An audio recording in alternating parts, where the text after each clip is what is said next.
Hello everyone, welcome to my channel. तो आइए आज हम लेकर के आए हैं सीबीएसई क्लास 12 को, पॉलिटिकल साइंस को, जिसमें आज का हमारा टॉपिक है समकालीन विश्व में सुरक्षा। चैप्टर 7 को लेकर के आए हैं, समकालीन विश्व में सुरक्षा। तो इसको हम देखेंगे एनसीईआरटी बुक क्लास 12 सीबीएसई से महत्वपूर्ण पॉइंट को लेकर के आए हैं चैप्टर 7 से समकालीन विश्व में सुरक्षा। तो आइए जानते हैं समकालीन विश्व में सुरक्षा क्या है। तो सबसे पहले हम जानते हैं कि सुरक्षा क्या है, सुरक्षा का मतलब क्या है। तो सुरक्षा का मतलब है खतरे से आज़ादी। जहाँ पर खतरे से आज़ादी हो उसी को सुरक्षा बोलते हैं। परंतु केवल उन चीज़ों को सुरक्षा से जुड़ी चीज़ों का विषय बनाया जाए जिनसे जीवन के केंद्रीय मूल्यों का खतरा हो। इस धारणा का तात्पर्य राष्ट्रीय सुरक्षा की धारणा से होता है। दूसरी बात है कि सुरक्षा हमें क्यों आवश्यक है और सुरक्षा जो है कहाँ कहाँ हमारे खतरा से जो सुरक्षा है, तो सुरक्षा हमें सबके लिए शुरू से ही महत्वपूर्ण रही है। तो सुरक्षा जितने भी लोग हैं विश्व में तो सभी के लिए और हम सब के लिए सुरक्षा शुरू से ही महत्वपूर्ण रही है। हम अपनी रोज़मर्रा की ज़िंदगी में भी सुरक्षा जैसी शब्दों का इस्तेमाल करते हैं, जैसे जान माल की सुरक्षा, राष्ट्रीय सुरक्षा, अंतर्राष्ट्रीय सुरक्षा और मानव के जीवन पर शुरू से ही बड़े सारे खतरे आते रहे हैं। ऐसी कोई जगह नहीं है जहाँ पर खतरा ना हो। तो हर जगह पर सुरक्षा एक महत्वपूर्ण है। तो हर जगह पर हमें सुरक्षा चाहिए। घर में भी खतरा होता है, बाहर भी खतरा होता है, हर जगह खतरा ही खतरा है। तो घर में खाना पकाते समय सिलेंडर फटने का खतरा, सड़क पर चलते समय दुर्घटना होने का खतरा, रेल दुर्घटना हो सकती है, वायुयान दुर्घटना हो सकती है जिससे हमारी जान को खतरा हो सकता है। इसी तरह गरीबी, बेरोजगारी, भूखमरी, सुनामी, बाढ़ या पर्यावरण प्रदूषण, वैश्विक ताप वृद्धि, इन सारी चीज़ों से भी हमारी स्वास्थ्य को भी खतरा हो सकता है। तो इन सब खतरा से सुरक्षा पाना ही ये सुरक्षा है। इसलिए सुरक्षा के बारे में बात करना बहुत ज़रूरी है। तो सबसे पहले हम सुरक्षा का मतलब जानते हैं कि सुरक्षा है क्या। तो सुरक्षा का मतलब है कि मानव जीवन पर आने वाले खतरों से रक्षा। जितने प्रकार के खतरे, चाहे बाहरी खतरा हो या फिर अंदर का खतरा हो, घर का खतरा हो या बाहर का खतरा हो, कहीं पर भी। तो सुरक्षा का मतलब ही होता है मानव जीवन पर आने वाले जितने भी खतरे हैं वो सभी से रक्षा, इसी को बोलते हैं सुरक्षा। तो इसी तरह से सुरक्षा को हम दो भागों में बांट सकते हैं। सुरक्षा को दो भाग में, परंपरागत सुरक्षा और अपरंपरागत सुरक्षा। तो किसी समाज व राष्ट्र के आधारभूत केंद्रीय मूल्यों की ऐसे किसी भी खतरे से रक्षा करना जो उन्हें नष्ट या विकृत करने वाला हो, उसी को सुरक्षा कहते हैं। तो केंद्रीय मूल्य बराबर हो जाएगा संप्रभुता प्लस स्वतंत्रता प्लस क्षेत्रीय अखंडता, इसको केंद्रीय मूल्य कहेंगे। तो सुरक्षा किस प्रकार से, सुरक्षा का प्रकार क्या है। तो दो तरह से सुरक्षा हो सकती है। सुरक्षा दो प्रकार से हम कर सकते हैं। एक हो गया परंपरागत सुरक्षा और दूसरा हो गया अपरंपरागत सुरक्षा। तो परंपरागत सुरक्षा में जैसे बाह्य सुरक्षा हो गया, आंतरिक सुरक्षा हो गया, और अपरंपरागत सुरक्षा में मानव सुरक्षा और विश्व सुरक्षा हो गया। तो सबसे पहले हम जानते हैं कि परंपरागत सुरक्षा क्या है। तो परंपरागत सुरक्षा किसी राष्ट्र की स्वतंत्रता को हानि पहुंचाने वाले खतरे से मुक्ति ही परंपरागत सुरक्षा है। जैसे बाह्य सुरक्षा को ले लीजिए, तो दूसरे देश द्वारा किए जाने वाले आक्रमण जो होता है, या आक्रमण या युद्ध, बुनियादी स्तर पर किसी भी सरकार के पास युद्ध की स्थिति में 3 विकल्प होते हैं। अगर दूसरे देश किसी देश पर आक्रमण करता है तो ये बाह्य सुरक्षा के दृष्टिकोण से बुनियादी स्तर पर किसी भी सरकार के पास युद्ध की स्थिति में 3 विकल्प होते हैं। पहला विकल्प है आत्मसमर्पण कर देना। जो देश दूसरे देश पे आक्रमण किया है तो उस देश के सामने वह चाहे तो आत्मसमर्पण कर सकता है। तो यह पहला जो विकल्प है आत्मसमर्पण करना। तो आत्मसमर्पण करके युद्ध को भी रोका जा सकता है, सुरक्षा पाया जा सकता है, खतरा से बचा जा सकता है। और दूसरा है अवरोध, यानी सुरक्षा नीति का संबंध युद्ध की आशंका को रोकना। जो युद्ध का आशंका है उसको रोकना, इससे अगर युद्ध को रोका जा सके तो वह सुरक्षा की दृष्टि से अच्छा होगा। और तीसरा विकल्प होता है उस देश पर रक्षा, यानी युद्ध को सीमित रखने अथवा उसको समाप्त करने से होता है। अगर युद्ध को आप अपने सैनिक बल पे या आप अपने शक्ति के बल पे आप सुरक्षा कर सकते हो, युद्ध को सीमित रख सकते हो या फिर उसको समाप्त करने में सक्षम हो। तो ये 3 विकल्प होता है किसी भी सरकार के पास अगर कोई बाहरी आक्रमण होता है या युद्ध होता है तो इसी को बोलते हैं परंपरागत सुरक्षा। और परंपरागत सुरक्षा के उपाय को अगर हम जानें कि किस प्रकार से परंपरागत सुरक्षा का क्या उपाय है, तो पहला है शक्ति संतुलन। शक्ति का संतुलन होना चाहिए, यानी पड़ोसी देश के बराबर या अधिक सैन्य क्षमता का विकास पड़ोसी देश के बराबर या फिर उससे भी ज़्यादा सैन्य क्षमता का विकास होना चाहिए, तभी आप शक्ति का संतुलन बनाए रख सकते हैं। अन्यथा अगर आप कमज़ोर होते हैं, सैन्य शक्ति नहीं बढ़ाते हैं, तो पड़ोसी देश या दूसरे अन्य देश आप पे आक्रमण करने की आशंका बनी रहती है। दूसरा है सैन्य संगठन। परंपरागत सुरक्षा के दूसरा उपाय है कि सैन्य संगठन। आप सैन्य संगठन को स्ट्रॉन्ग कर सकते हो। अब अनेक देश द्वारा सैन्य समझौते करके गठबंधन बनाना, ये सैन्य सुरक्षा का एक उपाय है। सैन्य गठबंधन बनाना। निशस्त्रीकरण, अन्य देशों द्वारा अस्त्र शस्त्रों को भंडार में कटौती। इस प्रकार से अगर देशों द्वारा अस्त्र शस्त्र भंडार में कटौती किया जाए तो ये भी परंपरागत सुरक्षा का उपाय है, जिसको निशस्त्रीकरण कहते हैं। चौथा है न्याय युद्ध ऐसा हो जिसमें न्याय मिले, न्याय वाला युद्ध होना चाहिए। युद्ध का प्रयोग आत्मरक्षा या दूसरे को नरसंहार से बचाना अगर हो तो उसको परंपरागत सुरक्षा कहा जाता है। यानी अपनी आत्मरक्षा में आप जो आक्रमण किया है या युद्ध किया है उस पर आप आत्म सुरक्षा में अपना शस्त्र अस्त्र उठा सकते हैं। विश्वास बहाली, यानी देशों में एक दूसरे के प्रति विश्वास की भावना का विकास हो, एक दूसरे देश के प्रति विकास की भावना हो, एक दूसरे देश के प्रति विश्वास हो, विश्वास की भावना का विकास हो, एक दूसरे देशों पर एक दूसरे में विश्वास जागृत करना भी या भावना का विकास करना भी, विश्वास की भावना का विकास करना भी परंपरागत सुरक्षा का उपाय है। दूसरा है आंतरिक सुरक्षा। बाह्य सुरक्षा हो गया परंपरागत सुरक्षा में, और दूसरा आंतरिक सुरक्षा। तो आंतरिक सुरक्षा यानी जब देश की शासन व्यवस्था कमजोर हो तो वहाँ गृह युद्ध, आंतरिक कलह उत्पन्न होते हैं और पड़ोसी शत्रु इसका लाभ उठाकर आक्रमण कर देते हैं। तो इसे आंतरिक सुरक्षा आप कर सकते हैं। आंतरिक सुरक्षा भी बहुत ज़रूरी है, क्योंकि देश के अंदर किसी प्रकार का गृह युद्ध होता है, कलह होता है, आंतरिक कलह, तो उससे आप निपट सकते हैं। इसलिए आंतरिक सुरक्षा भी बहुत ज़रूरी है। तो द्वितीय विश्व युद्ध के बाद आंतरिक सुरक्षा का महत्व कम होना और बाहरी खतरे की आशंका होना या पश्चिमी देशों द्वारा अपनी सीमा के अंदर एकीकृत और शांति संपन्न होना, पश्चिमी देशों के सामने अपनी सीमा के भीतर बसे समुदाय अथवा वर्गों से कोई गंभीर खतरा नहीं था। तो बाहरी खतरे की आशंका क्या हो सकती है? अमेरिका व सोवियत संघ को अपने ऊपर एक दूसरे से सैन्य हमले का डर बनाते, यानी एक दूसरे में विश्वास की भावना नहीं था, एक दूसरे पर विश्वास नहीं था। अमेरिका और सोवियत संघ को अगर हम देखते हैं उसी के टाइम में उस ध्रुवीय जो युद्ध चल रहा था, शीत युद्ध के दौरान को हम देखते हैं समय को, तो अमेरिका और सोवियत रूस के जो बीच शीत युद्ध चल रहा था, तो एक दूसरे का क्यों चल रहा था? क्योंकि एक दूसरे पर विश्वास नहीं था, एक दूसरे में विश्वास का, एक दूसरे दोनों राष्ट्र में विश्वास का विकास नहीं हो पा रहा था।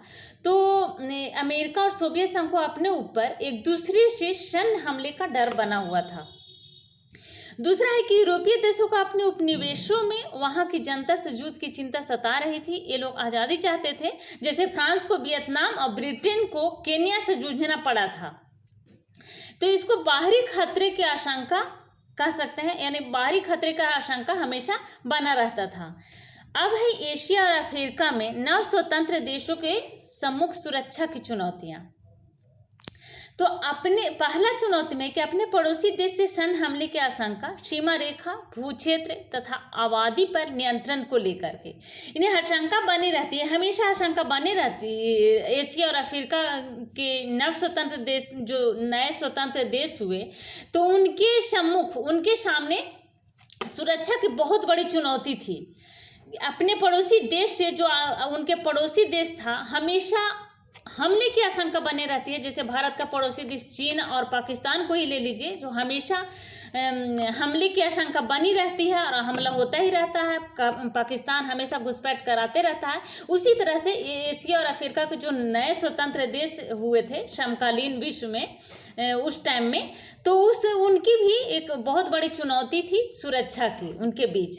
तो अपने पड़ोसी देश से सैन्य हमले की आशंका और सीमा रेखा, भू क्षेत्र तथा आबादी पर नियंत्रण को लेकर हमेशा सुरक्षा की चुनौतियां बनी रहती थी। और दूसरा है कि अंदरूनी सैन्य संघर्ष, हमेशा अंदरूनी सैन्य संघर्ष होते रहता था। अलगाववादी आंदोलनों से खतरा बना रहता था, जो अलग राष्ट्र बनाना चाहते थे। जो अलगाववादी आंदोलन हमेशा होते रहता था, अलगाववादी लोग जो थे उनसे हमेशा खतरा बना रहता था। एक बहुत बड़ी चुनौतियां बनी रहती थी। अलग राष्ट्र जो बनाना चाहते थे अलगाववादी लोग, तो उनसे भी हमेशा खतरा बना रहता था और उनके बीच बहुत बड़ी सुरक्षा की चुनौतियां थी।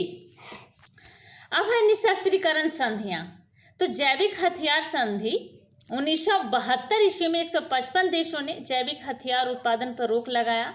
रासायनिक हथियार संधि जिसको बोलते हैं 1992 में 181 देशों ने रासायनिक हथियार पर रोक लगाया और इसी को कहते हैं निशस्त्रीकरण संधियां। निशस्त्रीकरण संधियों के द्वारा ही एंटी बैलिस्टिक मिसाइल संधि, प्रक्षेपास्त्रों के भंडारण में भी कमी किया गया और सामरिक अस्त्र न्यूनीकरण संधि भी निशस्त्रीकरण की संधियां थी, जो घातक हथियारों की संख्या में कमी की गई। सामरिक अस्त्र परिसीमन संधि भी जो 1992 ईस्वी में किया गया था, यह भी निशस्त्रीकरण की संधियां हैं, जो घातक हथियार परिसीमन को सीमित किया गया और उस पर प्रतिबंध लगाया गया। और परमाणु अप्रसार संधि जो 1968 में संधि किया गया और 1967 के बाद परमाणु हथियारों का निर्माण पे रोक लगाया गया। अब है गैर परंपरागत सुरक्षा। तो गैर परंपरागत सुरक्षा क्या है? तो मानव सुरक्षा, सुरक्षित राज्य का अर्थ जनता को सुरक्षित होना नहीं है। युद्ध, मानवाधिकार उल्लंघन, जन संहार व आतंकवाद से अधिक लोग अकाल, महामारी, आपदा से मरते हैं। अर्थात अभाव तथा भय से मुक्ति, वैश्विक सुरक्षा, जिन खतरों का सामना कोई देश अकेले नहीं कर सकता, यह वैश्विक प्रकृति की समस्या है। इनके समाधान के लिए वैश्विक सहयोग आवश्यक है। यानी कोई भी अकेला देश इस प्रकार के खतरे से अपने नहीं सुरक्षा कर सकता है, अकेले नहीं सुरक्षा कर सकता है। इसके लिए वैश्विक यह जो प्रकृति, वैश्विक प्रकृति की समस्या है, ये समस्या पूरे विश्व की समस्या है। इसलिए यह जो इस प्रकार की समस्या को पूरे विश्व को सामने आना होगा और इसके समाधान के लिए वैश्विक सहयोग की आवश्यकता होगी। अब है खतरे और भय के नवीन स्रोत। तो खतरे और भय के नवीन स्रोत क्या है? पहला है मानवता की सुरक्षा के खतरे। मानवता की सुरक्षा के खतरा भी हमेशा बनत रहता है, जैसे आतंकवाद हो गया, विश्वव्यापी निर्धनता हो गया, असमानता हो गया, शरणार्थियों के जीवन बाधाएं हो गया। आतंकवाद से भी हमेशा मानव सुरक्षा के खतरे बना रहता है। विश्वव्यापी निर्धनता से भी, जो गरीबी है विश्व में, जो निर्धनता है, उससे भी मानव की सुरक्षा का खतरे बना रहता है। असमानता, जो गरीबों और अमीरों के बीच जो असमानता बनी हुई है अभी भी विश्व में, वो अभी मानव सुरक्षा के खतरा है। और शरणार्थियों को जो जीवन बाधाएं हैं, जो शरणार्थी हैं, जो दूसरे देश में उनको रहने की व्यवस्था नहीं है और किसी प्रकार की सुविधाएं नहीं उनको मिल रही है, तो यह भी मानव जीवन के लिए एक सुरक्षा के खतरे से बाहर नहीं है, यानी हमेशा खतरा बना रहता है। तो इस पर भी विश्वव्यापी रूप से इसका समस्या, इस प्रकार की समस्याओं का समाधान करने की ज़रूरत है। कोई एक राष्ट्र अकेले इस प्रकार की समस्या का समाधान नहीं कर सकता है, तो इसके लिए सारे विश्व के सारे राष्ट्रों को सामने आना होगा और इस समस्याओं को समाधान करना होगा। अब दूसरा है कि विश्व सुरक्षा के खतरे। तो विश्व सुरक्षा के खतरा है महामारियाँ, जैसे अभी कोविड को ही ले लीजिए, कोविड-19 जो आया है, यह भी महामारी ही है जो पूरे विश्व में तबाह करके रखा हुआ है पूरे विश्व को। तो महामारियाँ भी विश्व सुरक्षा के खतरे हैं। पर्यावरण प्रदूषण, जो सारे देश अपने अपने आर्थिक विकास में लगे हुए हैं और इससे जो पर्यावरण का दोहन हो रहा है, तो इस पे भी ध्यान देने की ज़रूरत है, क्योंकि पर्यावरण प्रदूषण भी विश्व सुरक्षा के खतरे से बाहर नहीं है। अब और प्राकृतिक आपदाएं जो आती है, कभी बाढ़ कभी सुखाड़, यह भी विश्व सुरक्षा के खतरे के लिए एक बहुत बड़ी चुनौती है। और वैश्विक ताप वृद्धि जो हो रहा है, दिन प्रतिदिन जो ताप में वृद्धि हो रही है, यह भी एक खतरा है, वैश्विक खतरा है। और जनसंख्या वृद्धि, यह भी एक वैश्विक खतरा है। एड्स और बर्ड फ्लू, यह भी वैश्विक सुरक्षा के खतरे हैं। अब है मानवाधिकार विषयक चर्चा। तो राजनीतिक अधिकार जैसे अभिव्यक्ति व सभा करने की आज़ादी, आर्थिक और सामाजिक अधिकार, उपनिवेशीकृत जनता तथा जातीय और मूलवासी अल्पसंख्यक के अधिकार, इन वर्गीकरण को लेकर व्यापक सहमति है, लेकिन किसे सार्वभौम मानवाधिकार की संज्ञा दी जाए, इन पर सहमति नहीं है। तो इस पर सहमति बनाने की जरूरत है। अब है मानवाधिकार की सुरक्षा। किस प्रकार से मानवाधिकार की सुरक्षा किया जाए, तो इसके लिए संयुक्त राष्ट्र संघ का घोषणा पत्र में अंतर्राष्ट्रीय बिरादरी को अधिकार देता है कि वह मानवाधिकार की रक्षा के लिए हथियार उठाए। यानी मानवाधिकार को रक्षा के लिए अगर हथियार भी उठाना पड़े तो हथियार उठाए। यह संयुक्त राष्ट्र संघ के घोषणा पत्र में अंतर्राष्ट्रीय बिरादरी का अधिकार देता है। और संयुक्त राष्ट्र संघ मानवाधिकार उल्लंघन के किस मामले में कार्रवाई करेगा और किस में नहीं, यह भी एक मानवाधिकार की सुरक्षा का समस्या है। नेक्स्ट पॉइंट है भारत की सुरक्षा रणनीति। तो भारत की सुरक्षा रणनीतियाँ क्या है? अपनी सैन्य क्षमता बढ़ाना, अपनी सैन्य क्षमता बढ़ाए भारत, अंतर्राष्ट्रीय संस्थानों को मजबूती में सहयोग करना, अंतर्राष्ट्रीय संस्थानों को जो संस्थान है उसको मजबूत बनाए और उसमें सहयोग करें। और तीसरा है आंतरिक सुरक्षा व्यवस्था को बढ़ाना। भारत को आंतरिक सुरक्षा व्यवस्था को भी बढ़ाना होगा और यही है भारत की सुरक्षा रणनीतियाँ। और चौथा रणनीति है भारत की सामाजिक असमानता को दूर करना। और पांचवा है जो सामाजिक असमानता, समाजों के बीच जो असमानता बनी हुई है उसको भी दूर करना बहुत ज़रूरी है। और पांचवा है आर्थिक असमानता कम करना। और छठा है असहयोग मूलक सुरक्षा नीति। और सातवां है सैन्य गुटबंदी से अलग। सुरक्षा के लिए सहयोग, शक्ति संतुलन व गठबंधन की स्थापना, सहयोग से नवीन खतरे, आपदा से सुरक्षा, सेना नहीं सहयोग से आतंकवाद से सुरक्षा, सेना नहीं सहयोग से गरीबी, अशिक्षा, कुपोषण समाप्ति में अमीर देशों का सहयोग, महामारियों को व बीमारियों को फैलने से रोकना, इस पर सहयोग की जरूरत है। सरकार यदि मानवाधिकारों का हनन करे तो मुक्ति के लिए जरूरी है अंतर्राष्ट्रीय समाज का सहयोग। द्वितीय विश्व युद्ध के बाद का काल अर्थात 1945 के बाद का समय, सुरक्षा का अर्थ है खतरे से आज़ादी। सुरक्षा का अर्थ क्या है? खतरे से आज़ादी, यानी जहाँ कोई खतरा नहीं हो, इसी को सुरक्षा बोलते हैं। तो वर्तमान समय में मानव की सुरक्षा खतरे में है, चाहे वह युद्ध के कारण हो चाहे आतंकवाद के कारण हो। सुरक्षा की पारंपरिक अवधारणा में दो प्रकार की सुरक्षा है, बाहरी सुरक्षा और आंतरिक सुरक्षा। तो सुरक्षा की पारंपरिक अवधारणा के अनुसार सैन्य खतरे को